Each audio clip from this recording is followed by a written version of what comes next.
અંકલેશ્વર ઔદ્યોગિક વસાહતમાં આવેલ હોલીલેન્ડ સોલવન્ટ કંપનીમાં ભીષણ આગ ફાટી નીકળતા આસપાસથી અન્ય 3 કંપનીમાં પણ આગની અસર થઈ હતી। 15થી વધુ ફાયર ફાઇટરોએ 2 કલાકની ભારે જહેમત બાદ આગ ઉપર કાબૂ મેળવ્યો હતો। અંકલેશ્વર ઔદ્યોગિક વસાહતમાં આવેલ હોલીલેન્ડ સોલવન્ટ કંપનીમાં ભીષણ આગ ભભૂકી ઉઠી હતી।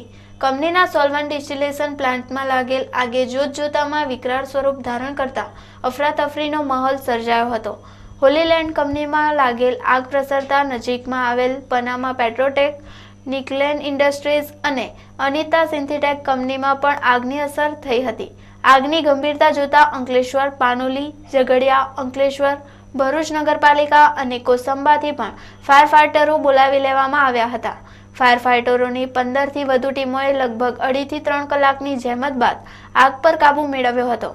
ગુજરાત પ્રદૂષણ નિયંત્રણ બોર્ડ, વહીવટીતંત્ર, ફાયર વિભાગ, સેફટી એન્ડ હેલ્થ તેમજ પોલીસના અધિકારીઓ પણ ઘટના સ્થળે દોડી આવ્યા હતા। આગના પગલે ધુમાડાના ગોટે ગોટા નીકળતા ભયાનક માહોલ સર્જાયો હતો। લગભગ 2 કલાક પછી આપણને સારી રીતે આગ પર કાબૂ મેળવી લીધો છે। કેટલી કંપનીના ઝપેટમાં આવ્યા?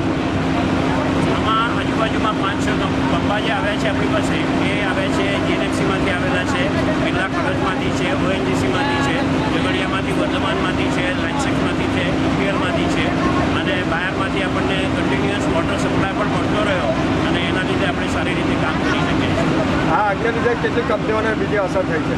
એમાં અસરમાં જોવા જઈએ તો હમણાં તરત ખબર નહીં પડે, પણ બાજુમાં જે પનામા કેમિકલ કંપની હતી એના પાસે જે સ્ટોરેજ હતો મેઇન, એ એક્સપ્લોઝિવ જેવો થઈ શકે કે આગ લાગી શકે એવો હતો, એને બચાવવાનું મુખ્ય કામ હતું અને અમે સારી રીતે કરી શકીએ। હોલીલેન્ડ કંપનીની બાજુમાં આવેલ પનામા પેટ્રોટેક કંપનીમાં લાખો લીટર ઓઇલ ભરેલ ટેન્ક હોય। આગ ત્યાં સુધી ન પ્રસરે તેની પ્રાથમિક તકેદારી રાખી ઓપરેશન શરૂ કરવામાં આવ્યું હતું। સદનસીબે આગના બનાવમાં કોઈ પણ પ્રકારની જાનહાનિ થઈ ન હતી। હોલીલેન્ડ કંપનીમાં શોર્ટ સર્કિટના કારણે આગ લાગી હોવાનું પ્રાથમિક અનુમાન છે। જો કે આગ લાગવાનું સાચું કારણ તંત્રની તપાસ બાદ જ બહાર આવશે।